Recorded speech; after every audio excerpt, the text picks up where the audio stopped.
two gods. It's either Christ or it's the other God.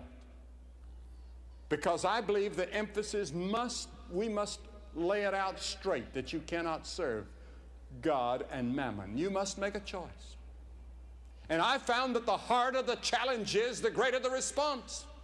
Young people today want a challenge. They want something tough and hard. All right, give your life to Christ.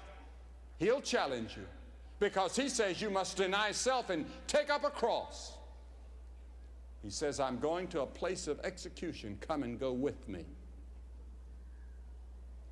Deny your own selfish ambitions and lust and turn to me and go to the cross with me.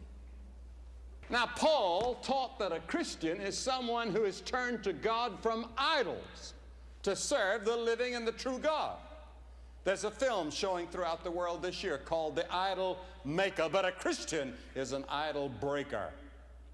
And regardless of their decision, Joshua said, "It's for me and my house, we're going to serve the Lord." You know, Adam and Eve had to make a choice in the Garden of Eden. God said, if you want to build a wonderful world, we'll build it together. But I'm going to test you because I've given to you the ability to choose. I haven't made you a robot in which I could punch a button and you would obey me.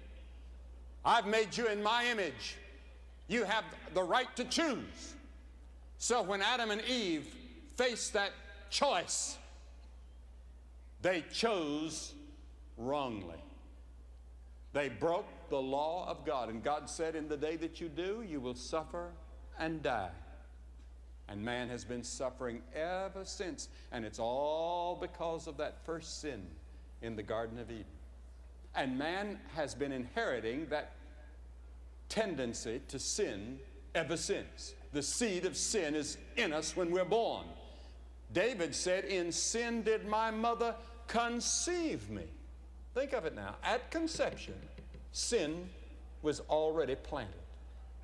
And then comes the age of accountability, moral accountability, maybe 8 or 9 or 10 years of age, when you are held accountable by God for your actions and you choose to sin. And then the rest of your life you practice sin. You're born towards sin. You choose to sin at a certain point, and then you practice sin. And the Bible says we have all sinned, and we're all idolaters. Now, Adam had to make a choice, and he made the wrong choice. You have to make a choice. Many of you that are watching by television, I hope that you'll use that telephone number right now and call in and make the choice for Christ and say to that counselor, as for me and my house, I choose the Lord.